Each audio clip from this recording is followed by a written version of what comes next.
right, folks, so we're going to start with our paper and your compass. So on your compass, you should have a pencil.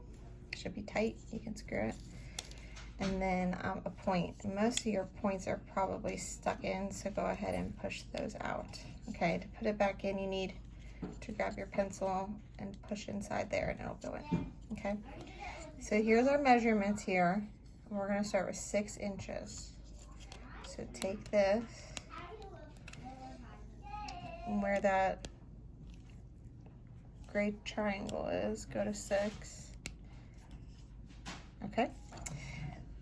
Now, wherever you put the needle point is going to be the center. And we could get all mathematical with all this, but really, as long as when you twirl around here, make sure your pencil doesn't go off of the page, okay?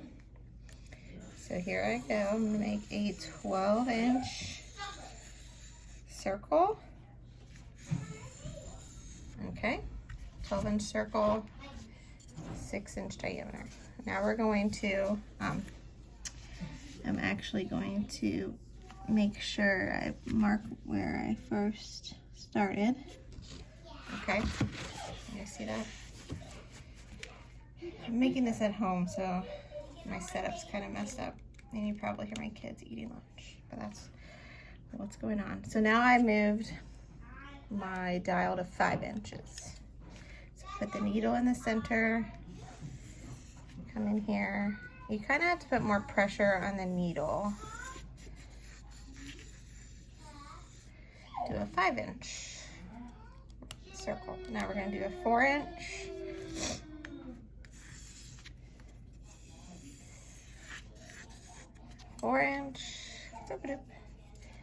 A 3-inch.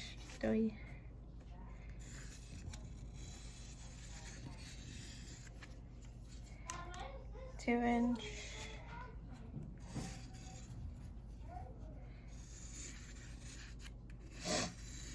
And a 1-inch. All right, so that should give you, let's see here, 1, 2, 3, 4, 5, 6 circles, but really we're gonna paint the space. So it's gonna be 1 space, 2 space, 3 space, 4 space, 5 space, okay? Now the next part we're going to eyeball, and you need a straight edge.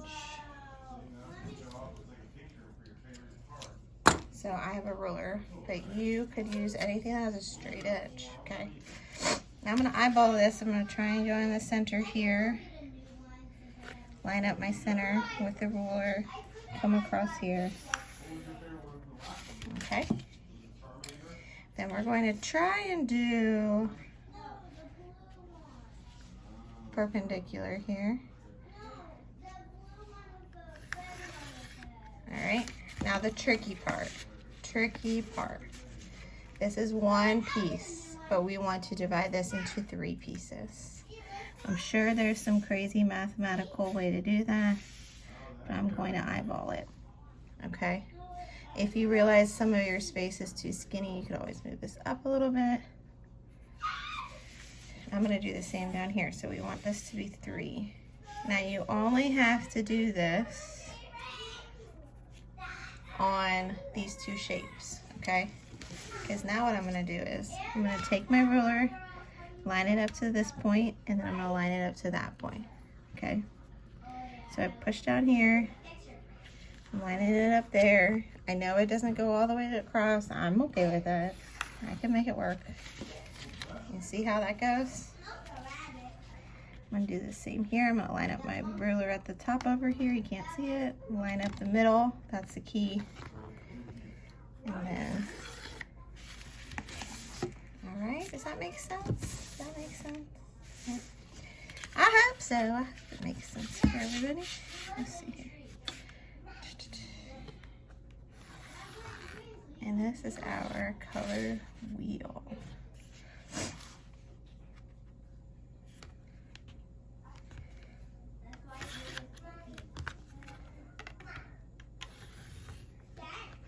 This is my ruler. I found it in the basement and it's bent.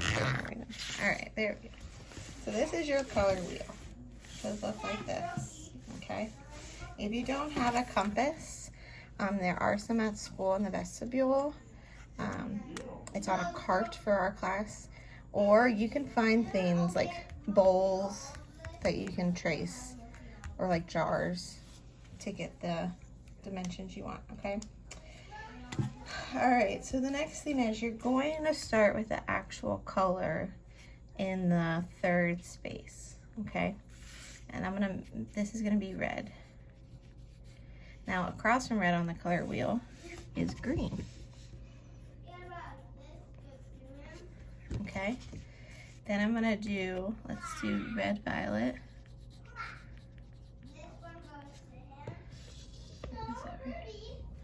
Violet or purple.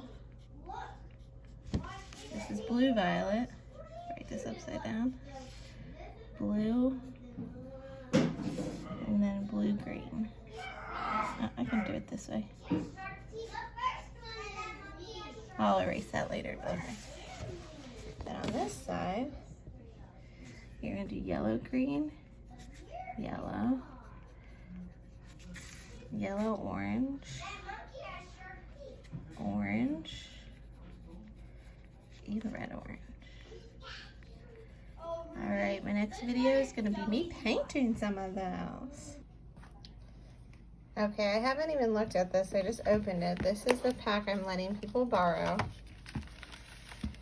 So it looks like we don't have a true red, which might be a problem. But when I talk about red, oh, it says primary red. It just looks a little pink to me. So we're gonna start with red, okay? So pull out your red, and then I'm gonna move that up there.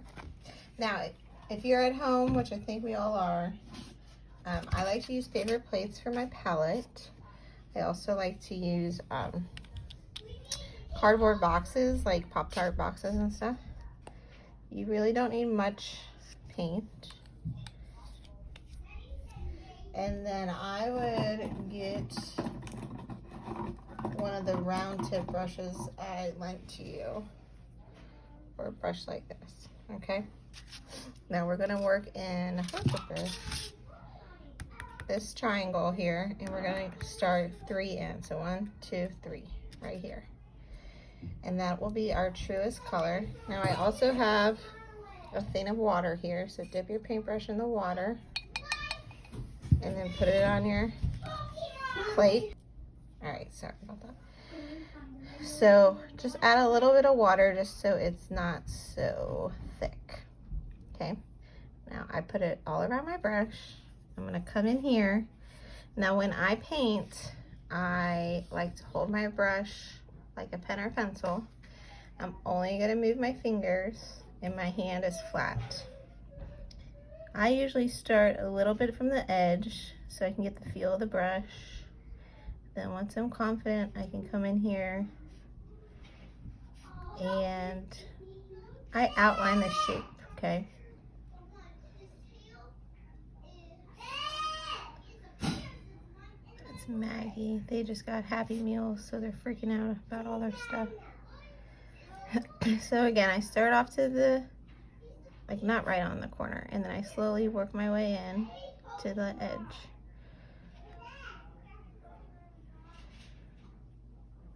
Now, anytime there's a bunch of paint buildup, I come in.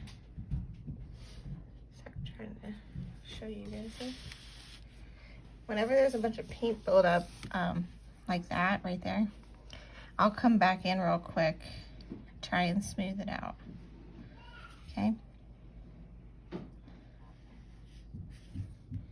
So the goal of this color wheel is to teach you acrylic paint technique. Oftentimes we have to do a couple coats of acrylic paint, and you will definitely see why in a little bit. Now when I start to lose paint, I twist my brush because there's other paint on the other sides of it. So now once you get the entire shape painted, come back on top and go from left to right smoothly. If you have a lot of excess, just come over here and twirl it off. I'm gonna do this. We're gonna let that dry, but you can see kind of how there's more layers here already than there. So we're gonna let this dry, and then we'll come back in a little while and do another coat of the red there. Now I want for this one, we're gonna mix a little bit of green with our red, and this one we're gonna mix more green with it. So I think I'm gonna use this green. You could also use the phthalo green. I love phthalo green, I think it's really pretty. But I'm gonna use this one for right now. And truly just a little bit of it. Not gonna need that much. So for the next shape, just gonna use a little bit of green, mix it, and you notice how much your color gets a little darker. And make sure you mix up all of it. Switch your brush, mix again. That extra paint on there, okay? Now, just like I said with the first one, start a little bit on the edge and work your way until you're comfortable.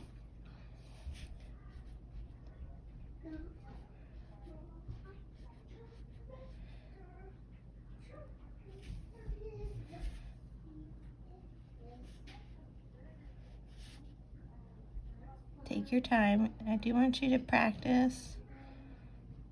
Try to very purposefully pay attention to how you are applying the paint. Are you heavy-handed? Are you too light? Is there not enough paint on your brush? Should you add some water? You need to start purposefully paying attention to your technique and how can you improve your technique.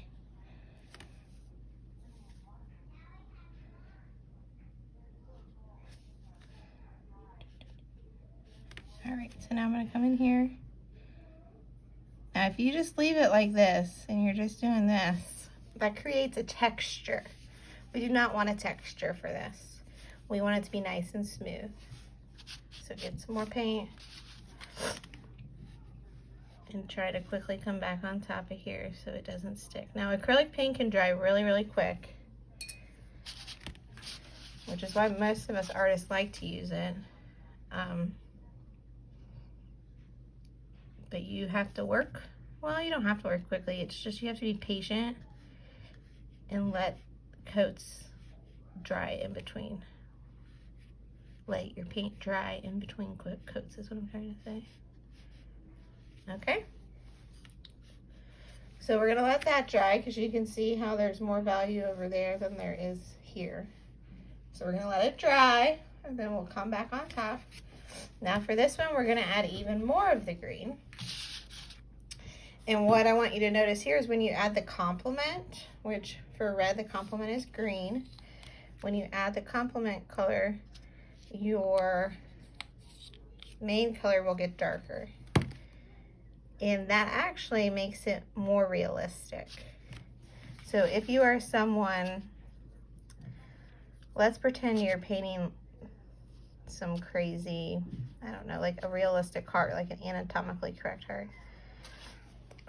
Mixing green with the red will make shadows of the anatomically correct heart realistic. If you just add black, it's a scientific thing, but true black is not really in our shadows. Now, when you lay down your colors, you might notice that there's not much of a difference, like with this one. So if that's the case, I want you to accept it and keep adding. So besides learning your technique and learning how to do nice layers of acrylic paint, I want you to also learn how to mix paint. Okay, so that's much darker. And that makes them more happy. Now, if you get too dark, like you can't even tell what the color is anymore, you should definitely remix another color and go on top. I think that might be the cool thing about paint, is you can do a bunch of layers, and if you don't like it, you can always paint on top of it again.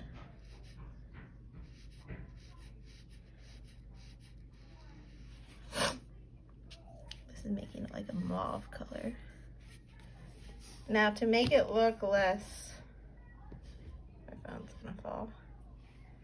To make this look less chunky, you can come on top. Try and smooth these things out. Oops. Now let's pretend you make a mistake like I just did there. Let your mistake dry and then come on top with white over here before you paint that color, and then let the white dry and it should work just fine. Now my paint is getting a little thick, like it's not flowing really nicely, so I added some white in there.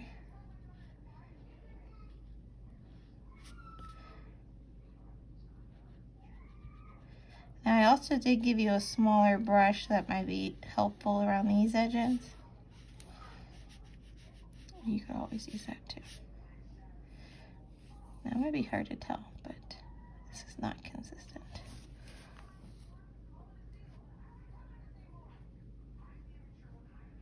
Now sometimes when you have lots of wet paint and you keep going over it, you'll end up picking up what you just laid down, and the goal is to let it dry.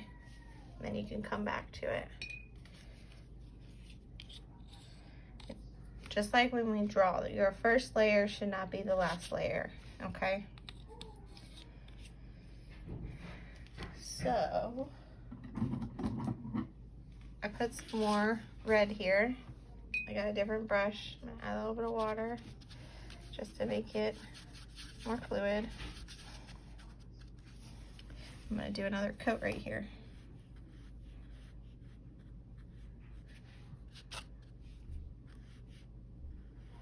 This is a little watery, but I can make it work.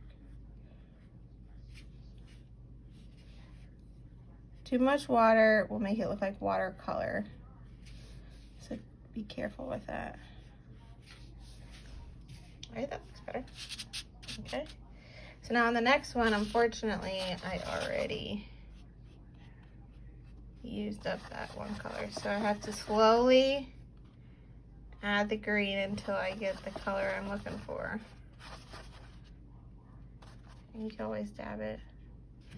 I need more red.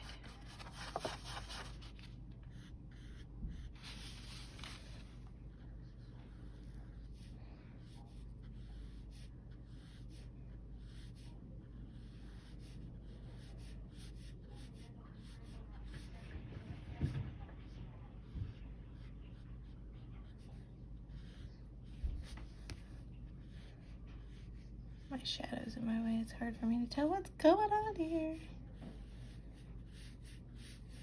Try and smooth this out, smooth out the lines.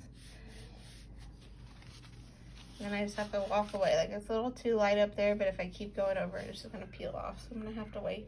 And you can still tell that this one's drying, okay? So for the ones coming inward, we're going to add a little bit of white for this one with red, and a lot more white with that one.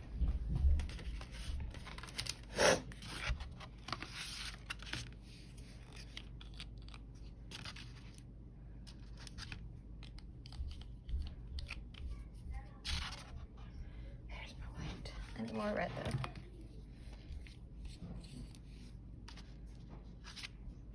Hey, Mom. Hey, yeah. Daddy has some old Pikachu cards. Oh, that's cool.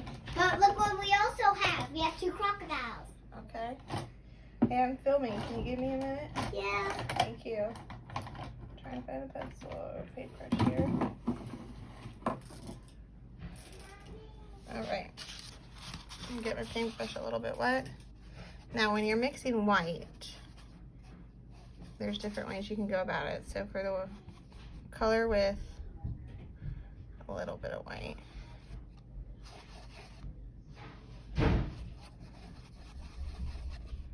Okay, so you should get more of a pink color.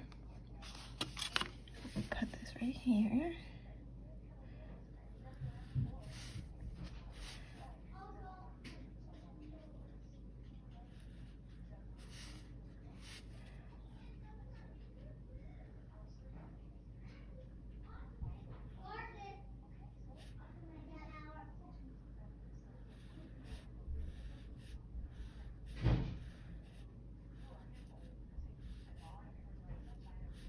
Right.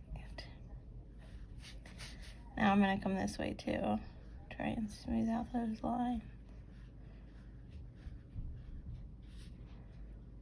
Okay, I'm gonna let that dry. The next one I'm gonna do more white, but with this one, so take some of your lighter pink, but then take way more white and separately mix it together. Shh. And twirl your brush so you get all of it. Twirl your brush. Okay. Make sure everything on your brush is the same color. That's where we get mixed up. All right, so then we're gonna come up here and do the last piece. Hey girls, be quiet please. That means don't talk.